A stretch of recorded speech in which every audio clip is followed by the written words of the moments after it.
voici ce que la Bible nous dit dans l'Épître aux Hébreux au chapitre 1 à partir du verset 1. Après avoir autrefois, à de nombreuses reprises et de bien des manières, parlé à nos ancêtres par les prophètes, Dieu, dans ces jours qui sont les derniers, nous a parlé par le Fils.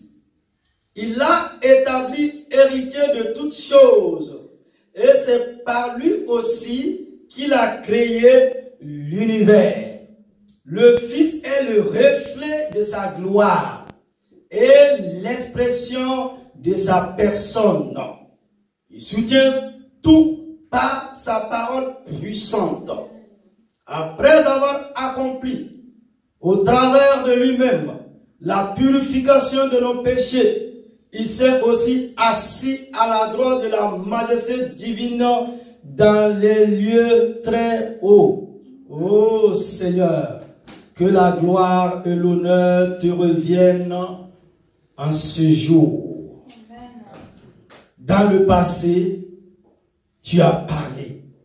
Hier, tu as parlé à ton peuple. Aujourd'hui encore, tu nous parles par ta parole, par la révélation de ta parole qui est esprit et lumière. En ce matin, Saint-Esprit de Dieu, glorieux Saint-Esprit de Dieu, merveilleux Saint-Esprit de Dieu, parle à ton peuple, parle à tes enfants, que la gloire et l'honneur te reviennent. Et au nom de Jésus-Christ de Nazareth, que quelqu'un dise Amen. Veuillez vous asseoir s'il vous plaît et acclame encore Jésus de Nazareth. Alléluia, alléluia. Gloire à Dieu. Amen.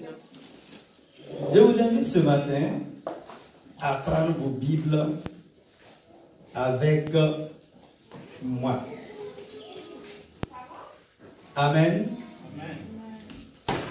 Et voici le titre de l'enseignement de ce matin.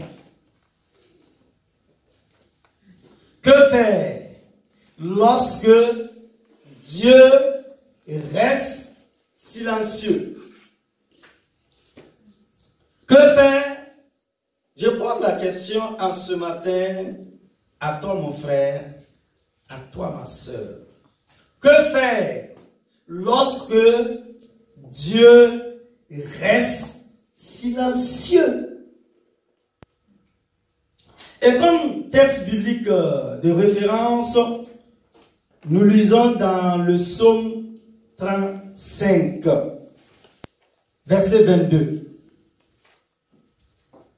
Éternel, tu le vois, ne reste pas en silence, Seigneur, ne t'éloigne pas de moi. Deuxième texte, Job chapitre 33, verset 31 à 33. Sois attentif, Job, écoute-moi, tais-toi et je parlerai. Si tu as quelque chose à dire, réponds-moi. Parle, car je voudrais te donner raison. Si tu n'as rien à dire, écoute-moi.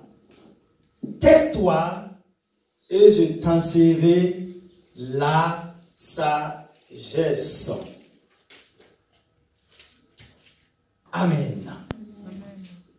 Le silence de Dieu est un thème récurrent et ancien dans les Écritures saintes, mais aussi dans la vie du peuple de Dieu, comme dans la vie de ceux qui aspirent à croire à son existence.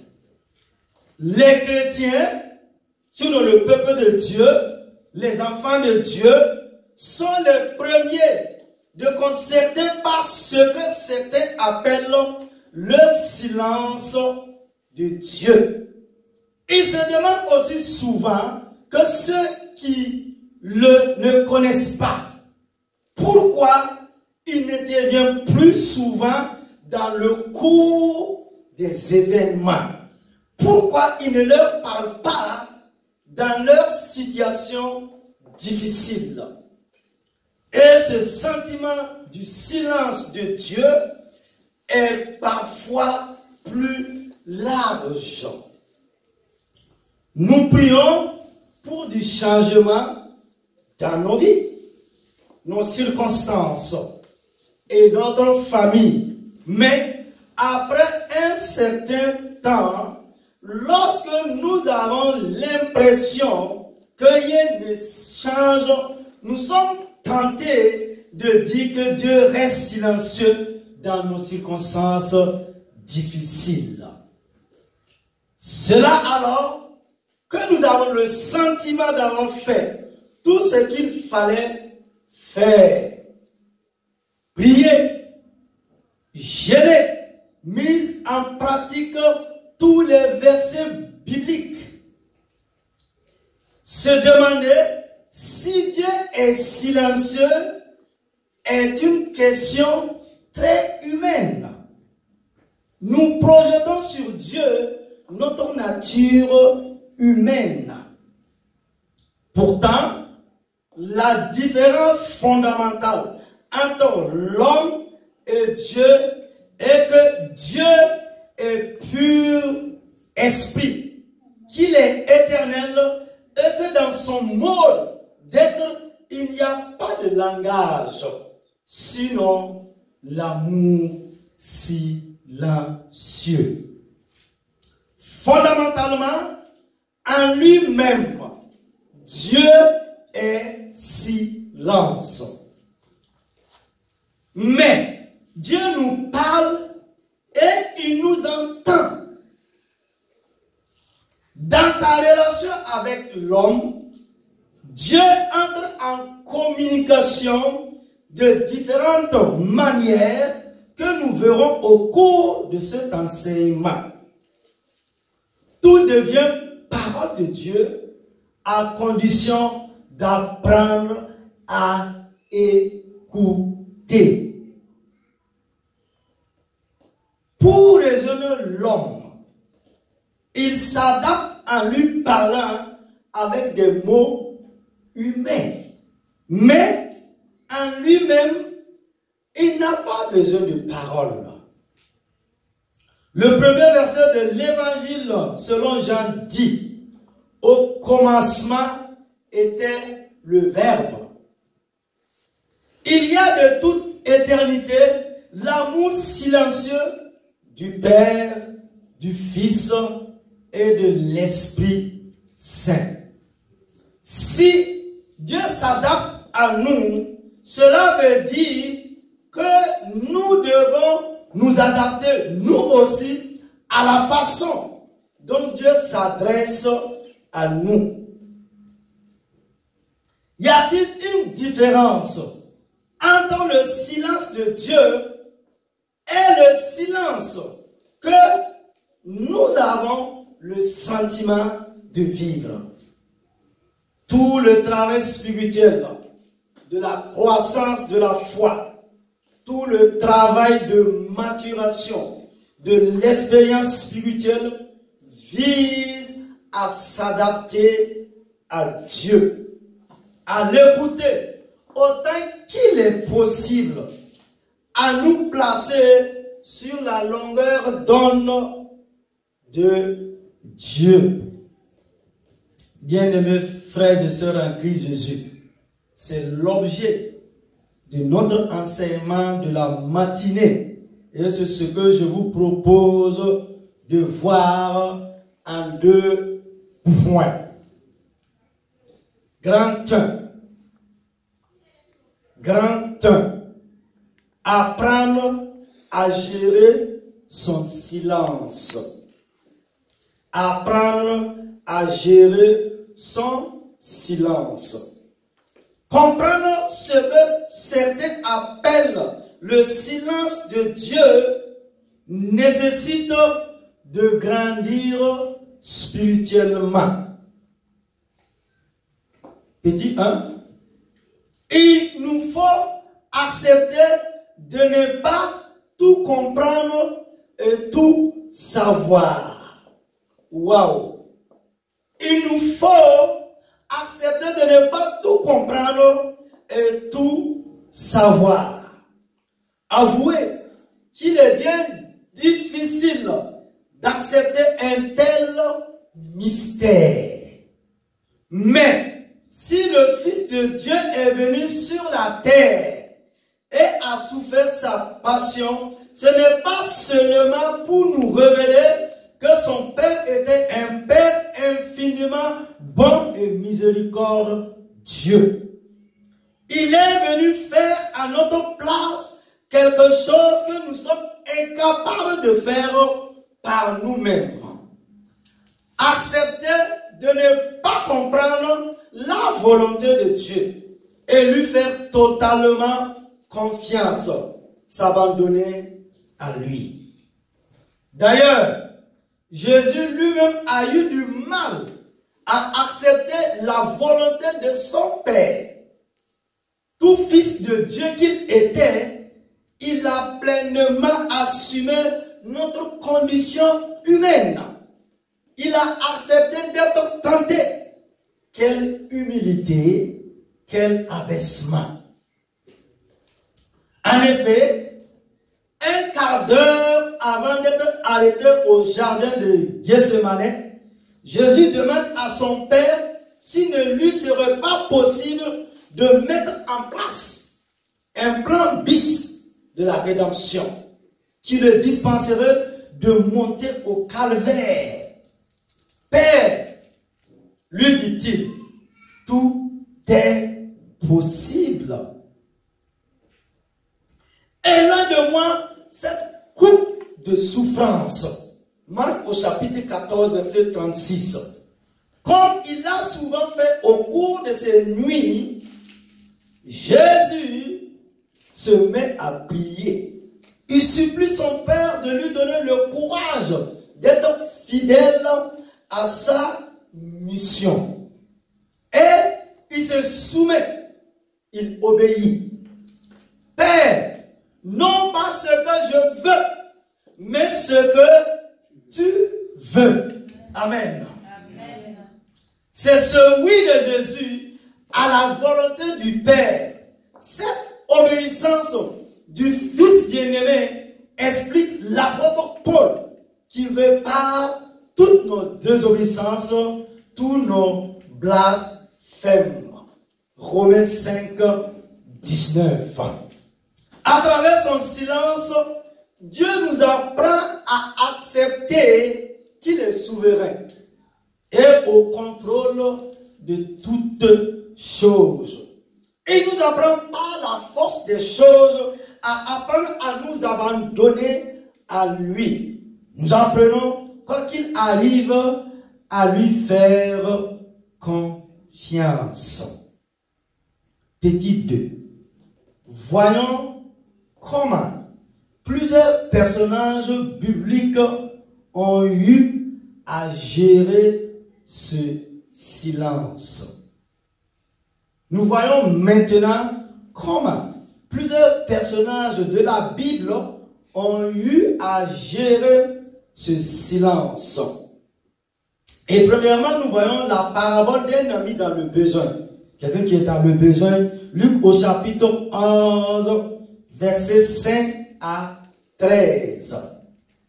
Après que Jésus ait enseigné le Notre Père à ses disciples, il a continué de les instruire en partageant l'histoire d'un homme qui avait absolument besoin d'emprunter de la nourriture pour recevoir un ami arrivé chez lui à l'improviste. La Bible précise que l'homme qui a fait la demande d'aide a obtenu ce qu'il voulait. Surtout parce qu'il a tellement insisté que son ami a fini par lui accorder son aide. Ce que nous pouvons en retenir, c'est que Dieu ne ressemble pas à cet ami qui semblait ennuyeux de devoir aider son prochain. Mais il est bien plus généreux et bien plus grand. Il finira par nous accorder ce que nous lui demandons quand nous le faisons avec insistance. Je répète, avec insistance et persévérance. Petit 2. La parabole de la veuve qui a insisté. Luc au chapitre 18, versets 1 à 8. Jésus a enseigné une autre parabole à ses disciples pour leur montrer qu'il faut toujours prier et ne jamais abandonner. Cela veut dire on ne prie jamais assez. Cette parabole, c'est l'histoire d'une veuve qui, jour après jour, se rendait auprès d'un juge injuste, sinon inique, lui demandait de lui faire justice. Bien que ce juge unique ne se souciait pas du tout de la situation de cette femme, il va finir par lui rendre justice, car il ne peut plus de la voir se présenter à lui avec la même requête. Dieu, qui n'est pas un juge corrompu, mais un juste juge qui prend soin de nous et de nos circonstances, finira par nous rendre justice alors que nous persévérons à lui demander. Ce que nous pouvons en retenir, c'est que même si nous sommes dans une situation qui ne change pas et que nous n'en pouvons plus, nous devons continuer à prier, à insister et à persévérer comme cette femme et cet homme dans la Bible. Dans ces deux versets que nous venons de lire. La Bible déclare d'ailleurs que c'est par la persévérance que l'on obtient les promesses de Dieu. Hébreux au chapitre 6, verset 12. En sorte que nous ne nous relations point et que vous imitez ceux qui, par la foi et la persévérance, héritent des promesses de Dieu. La Bible dit quoi? Dans ce texte de Hébreux au chapitre 6, verset 12. En sorte que vous ne vous relâchez point et que vous imitez ceux qui, par la foi et la persévérance, héritent des promesses de Dieu. Mon frère, ma soeur, Dieu t'a bien fait la promesse. La promesse, elle est là. Le miracle est là. Maintenant, tu dois persévérer. Tu dois insister. Tu dois progresser. Tu dois avancer. Tu dois aller de l'avant. Tous ceux qui ont vu la promesse de Dieu s'accomplir, c'est des hommes et des femmes Ils ont refusé la médiocrité. Et ils ont dit à Dieu, cette promesse, elle est pour moi. La grâce est pour moi. Amen. La bénédiction, c'est pour moi. Amen. Dieu, une femme qui va se lever, dire à Dieu, toi Dieu, tu as dit dans ta parole, tu m'as fait cette promesse qu'il n'est pas bon que l'homme ou la femme reste seul. Je veux mon mari, je veux ma femme, je veux mon enfant, je veux mon miracle. Comme cette veuve qui a insisté, tu ne dois pas t'asseoir pleurer, te lamenter, tu dois te lever et saisir la promesse, dire jusqu'à ce que je témoigne comme David, jusqu'à ce que je témoigne comme Daniel et les autres. Insister, persévérer, prier jusqu'à l'accomplissement du miracle de Dieu dans ta vie. Voilà cet homme. Son ami était là, son ami avait bien mangé. Dans son salon, dans son canapé. Il dormait. Il fait boum, boum, boum, boum. Il dit, oh, il faut attendre demain. Boum, boum, boum, boum, boum. Mon ami, dans ta maison là, il y a mangé. Boum, boum, boum, boum. Les enfants, laissez. Boum, boum, boum, boum, boum. Il dit, je sais. Et tu vas te lever, tu vas dormir. Ah, quelqu'un m'a compris en ce matin. Il dit, mon ami, tant que tu n'as pas déposé la nourriture, tant que tu ne m'as pas donné la nourriture, je ne rentrerai pas. Il a continué, il a persévéré. Son ami était obligé de se lever de son sommeil, de sa paresse, de sa fatigue pour lui donner la chose. Dieu t'a fait la promesse. Dieu t'a dit quelque chose. Tu as reçu quelque chose de la part de Dieu. Tu attends une guérison. Tu attends une délivrance. Tu attends un miracle de la part de Dieu. Tes cris doivent monter au ciel, jour et nuit. Qu'est-ce que Dieu avait dit à Israël? Qu'est-ce que Dieu avait dit à Abraham? Il a dit pendant 400 ans, tes fils, sinon tes enfants, sinon ta descendance, ils seront esclaves en Égypte. Et après les 400 ans, moi Dieu, je reviendrai. Je vais accomplir la promesse.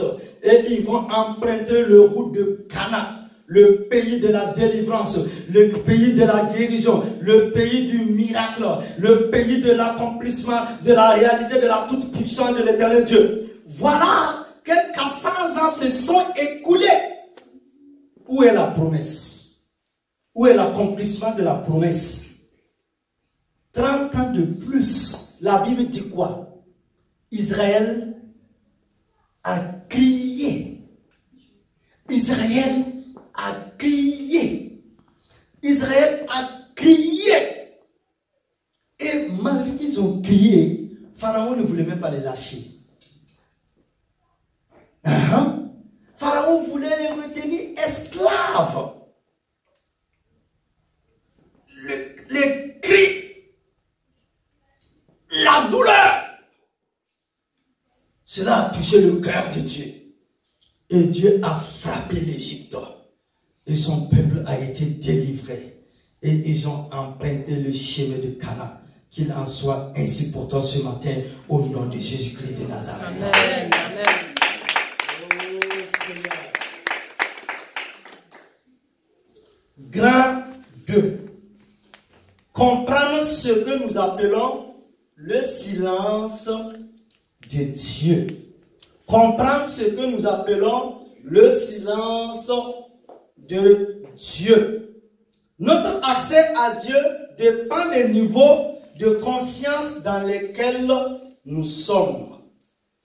Si nous sommes superficiels, nous ne pouvons pas entendre la parole silencieuse de Dieu. Si nous approfondissons et prions une demi-heure par jour, c'est-à-dire 30 minutes par jour, nous avons plus de chances d'entendre le silence de Dieu. Parfois, nous n'entendons pas Dieu car nous sommes obstrués par nos pensées, notre volonté, notre orgueil, nos passions. Je prends un exemple. Pour écouter la radio, il faut être sur la bonne longueur d'onde. La longueur d'onde de Dieu n'est pas celle de l'homme. Pourtant, qui d'entre nous ne s'est pas fait cette réflexion? Comme j'aimerais être l'ami de Dieu, mais à moi, il ne me parle jamais. Et son silence me fait souffrir. De notre point de vue, il semblerait que nos prières ne sont pas entendues du ciel. Dans de pareilles circonstances, certains se demandent, même s'ils doivent continuer à prier et à croire, sinon à aller à l'église. Lorsque nous plaignons du silence de Dieu, sommes-nous bien sûrs que c'est Dieu qui est silencieux? Ne serait-ce pas plutôt nous qui ne l'écoutons pas? Dieu peut parler à chacun, même à ceux qui ne lui ont pas encore donné leur vie. Et il le fait selon des circonstances qui lui appartiennent. Il parle par les prophètes, par le Christ, Jésus, par les sages, par nos amis. Il nous parle à nous-mêmes, par des circonstances, des pensées, des paroles de connaissance. Dans Jean au chapitre 33, verset 14, on lit, Dieu parle cependant, tantôt d'une manière, tantôt d'une autre, et l'on n'y fait pas attention. Waouh!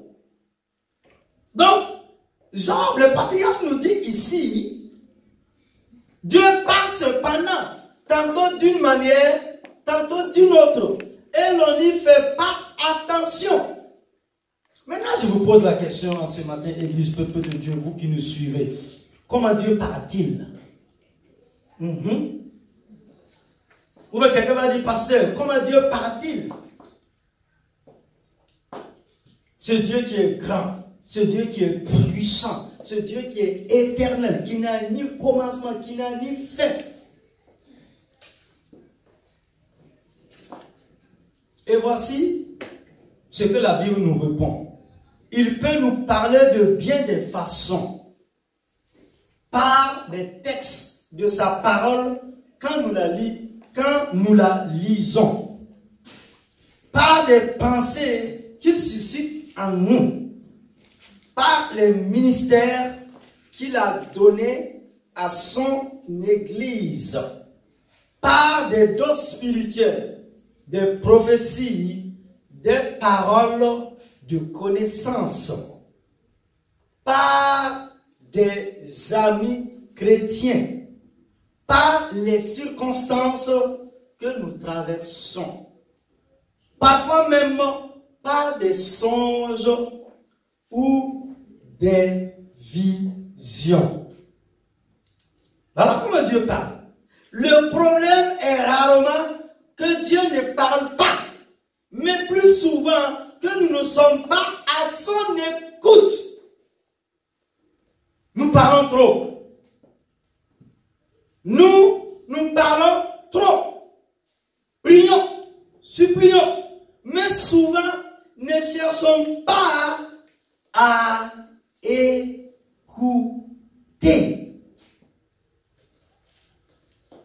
Lorsque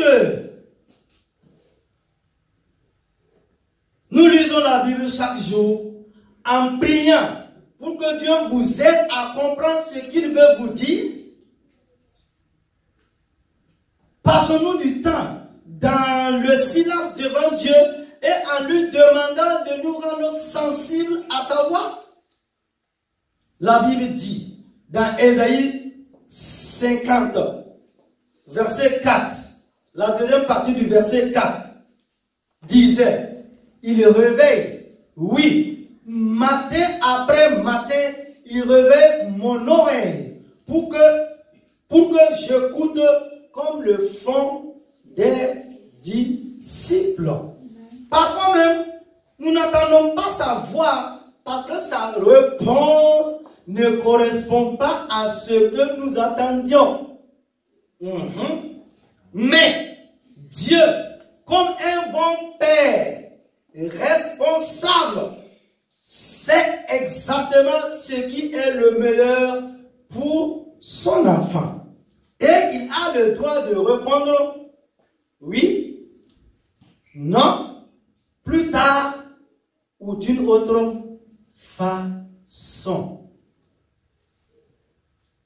Dieu le Père peut nous répondre par oui, non, plus tard ou d'une autre façon. Cependant, il peut arriver effectivement que Dieu ne parle pas. Dans quelles circonstances Dieu ne parle pas? Dieu ne parle pas quand il a déjà parlé et que nous n'avons pas voulu écouter ou obéir. Quand nous persistons dans notre péché, alors Dieu se tait et il attend que nous revenions vers lui dans la repentance et l'obéissance pour nous parler de nouveau. 1 Samuel chapitre 3, verset 1. Le jeune Samuel était au service de l'Éternel devant Élie. La parole de l'Éternel était rare à cette époque. Les visions n'étaient pas fréquentes. C'était à une époque aussi où Israël était dans la désobéissance. Israël n'a plus voulu écouter la voix de Dieu. Ésaïe 59, versets 1 et 2. Le prophète nous dit ici, non. Il dit non. Le bras de l'Éternel n'est pas trop court pour sauver, ni son oreille trop dure pour entendre. Mais ce sont vos fautes qui ont fait séparation entre vous et votre Dieu. Ce sont vos péchés qui vous l'ont caché et l'ont empêché de vous écouter. Il dit, ce sont vos péchés qui vous l'ont caché et l'ont empêché de vous écouter. Dieu ne parle pas quand nous avons un cœur rebelle et obstiné, et que tout ce qu'il voit en nous, c'est le désir d'accomplir notre propre volonté. Luc 23, 9. Il lui posa beaucoup de questions, mais Jésus ne lui répondit rien. Dieu parfois ne parle pas pour un temps afin d'éprouver notre foi, de la faire grandir et de nous conduire dans une plus grande intimité avec lui. Lorsque la route est toute tracée devant nos pas, qu'aucun obstacle ne se présente, qu'aucun carrefour ne vient nous défier, nous n'avons pas besoin d'une grande foi. Mais Dieu veut nous conduire dans une relation plus mature avec lui. Il marche par la foi. Une foi qui ne se nourrit plus de visible et de ressenti, mais qui s'appuie sur les promesses de Dieu, sur ce que nous connaissons de lui, une foi qui, malgré les épreuves et le désert, proclame encore que le Seigneur est vivant et que son amour dépasse tout ce qu'on peut imaginer. Que nous dit le prophète Osée? Il dit, c'est pourquoi, voici, je vais l'attirer et la conduire au désert et je parlerai à son cœur. Là, je lui donnerai ses vignes et la vallée d'accord comme une porte d'espérance. Osée au chapitre 2, versets 16 et 17. C'est ce qui est arrivé à Job au long de son épreuve. Mais à la fin, il a pu dire, mon oreille avait entendu parler de toi.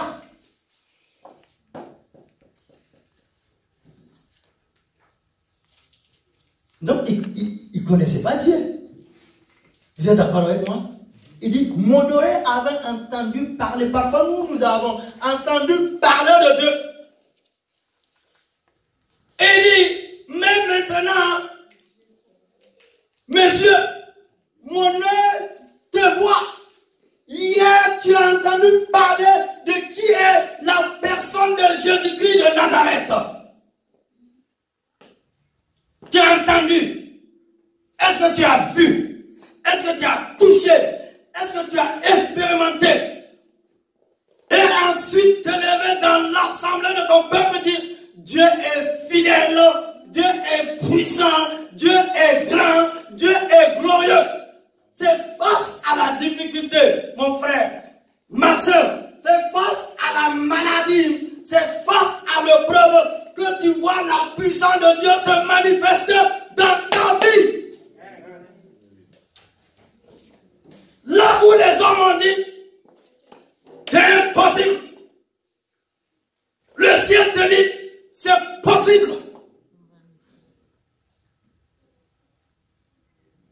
Il faut que tu arrives à expérimenter, à vivre que Dieu est une réalité.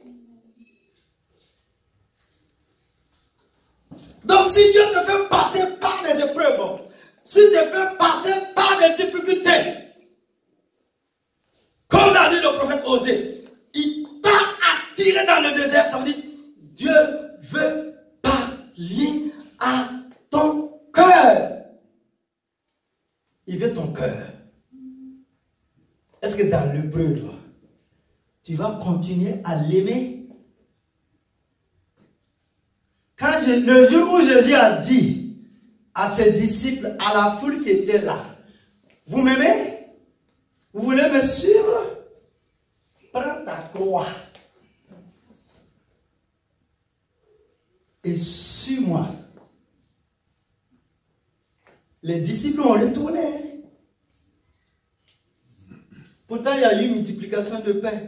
Hosanna, alléluia, Hosanna, alléluia. Le jour où Jésus a dit, hé, sur la route de la foi, moi, si quelqu'un te ment, ne laisse pas quelqu'un te mentir.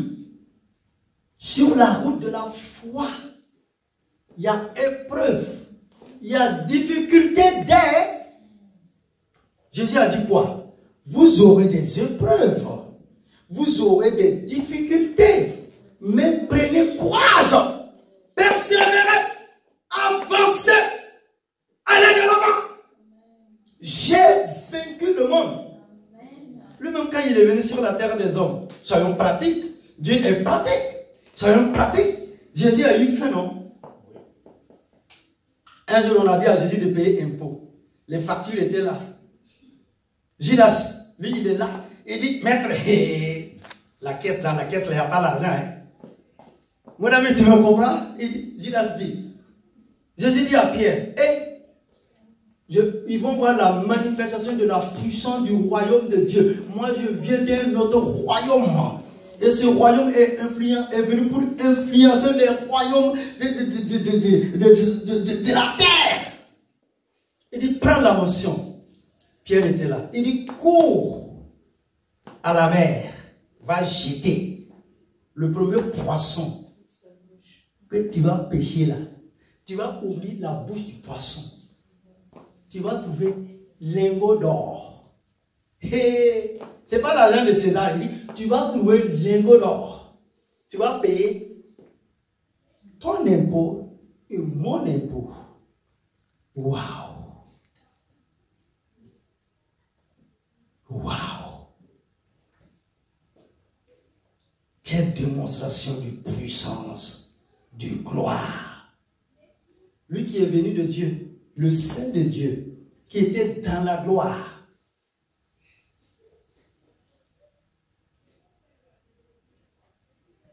Gloire à Dieu. Amen. Dieu veut parler à notre cœur. Amen. Les choses éternelles. Dieu veut parler à notre cœur. C'est aussi ce qui est arrivé à Marthe et Marie. Lorsqu'elles ont envoyé dire à Jésus que les frères étaient malades. Jésus n'a rien répondu. Il est resté plusieurs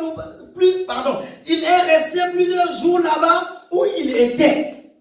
Quand enfin il s'est rendu à Béthanie, Lazare était mort et enterré depuis 4 jours. Et évangéliste, Marthe et Marie, ils ont dit, Lazare, ton ami Jésus, quand tu viens à Béthanie, j'ai visité Béthanie 2 fois. Il dit, quand tu viens là, tu manges avec ton ami là-bas. Viens vite, vite. Hein. Là-bas, il est malade. Il va mourir. Ah, le pasteur Jésus, il n'a même pas répondu. Et il est resté encore plusieurs jours. Qu'est-ce que Dieu veut nous enseigner? Et 4 jours après, ils ont enterré son ami là-bas. Les pensées de Dieu ne sont pas nos pensées. Ses voix ne sont pas nos voix. Je ne sais pas pourquoi les gens disent, je suis fâché avec Dieu. Pardon. Je te demande pardon. Je suis fâché avec Dieu. Comment on peut avoir comment on peut avoir ce langage? Dieu est fâché avec Dieu. Quand ça ne va pas, assieds-toi. Prends la Bible. Et Dieu va te parler. Tu vas finir devant lui. Tu vas lui dire quoi? Trop tard, disait Marthe. Trop tard, disait Marie. Trop tard, disaient tous les amis. Mais en fin de compte, Jésus a fait plus que de guérir Lazare. Il l'a ressuscité. Jean 11, 43. Le silence de Dieu, quand réellement il est silencieux, ne signifie jamais de sa part oubli ou indifférence. En fait, quand c'est pour tester notre foi, qu'il se tait, c'est de sa part une marque de confiance. Cela veut dire que le ciel te fait confiance, Dieu te fait confiance, que tu vas tenir, que tu vas rester debout. Il sait que malgré son silence, nous ne faiblirons pas et il prépare quelque chose de plus grand et plus glorieux que ce que nous avons imaginé. Nous devons examiner soigneusement dans laquelle de ces situations nous trouvons lorsque nous avons le sentiment que Dieu ne nous parle pas,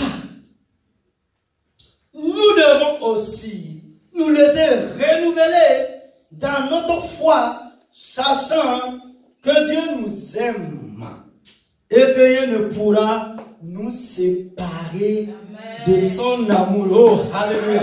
Dieu t'aime, oh, Dieu nous aime. Amen. Nous dira Paul, rien ne peut nous séparer, ni la maladie, ni les épreuves, ni les difficultés, ni les gens, ni les sons présents, ni les sons à venir. Aucune autre chose ne pourra nous séparer de l'amour de Dieu.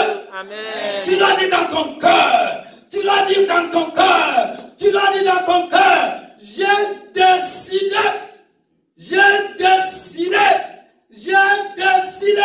de suivre Jésus, de marcher avec Jésus, de louer Jésus, d'adorer Jésus, de faire l'œuvre de Dieu, que ce soit dans la difficulté, que ce soit dans les épreuves. Dieu reste toujours Dieu et il n'est pas influencé par nos épreuves et nos difficultés. Un Dieu, et tu verras la gloire de Dieu se manifester, et tu verras Dieu ressusciter les choses dans ta vie. Amen. Dieu n'a jamais oublié, Dieu n'a jamais délaissé, Dieu ne va pas jamais te laisser tomber. Cela n'est pas dans le projet de Dieu, cela n'est pas dans le plan de Dieu. Dieu est Dieu. Et en ce matin, il vient à ton secours. Fais-lui confiance, ma soeur.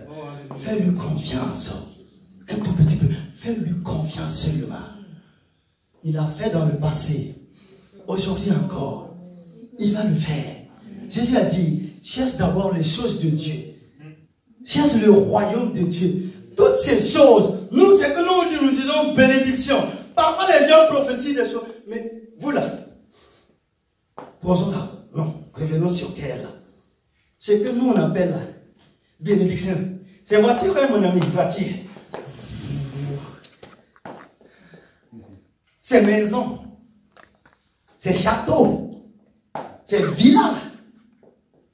Jésus dit, Dieu va ordonner la bénédiction. Il a dit à Israël, si tu obéis, moi-même, je vais commander. Moi-même, je vais ordonner à la bénédiction de te suivre. Amen.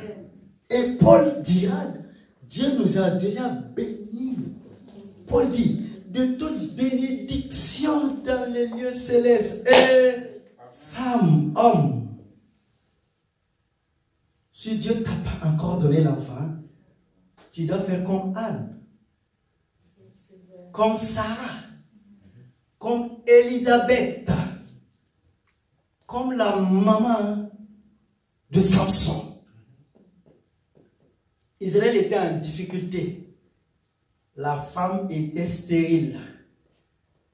À moi, le Samson a dit, mais Dieu a dit que les femmes d'Israël ne seront pas stériles. Dieu a dit dans sa parole.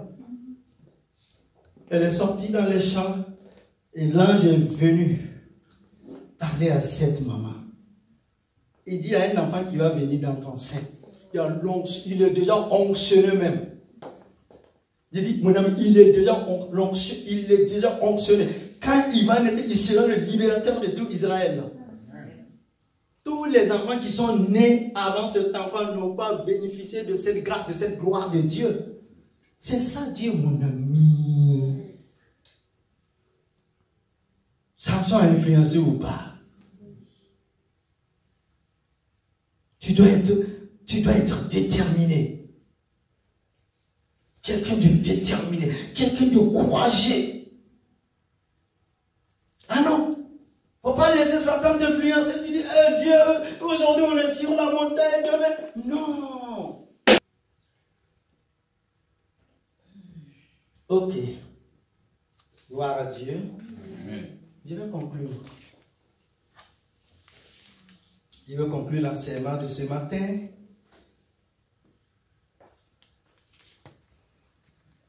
Notre Dieu n'est pas silencieux, mais ce que nous appelons silence a une signification pour notre croissance spirituelle.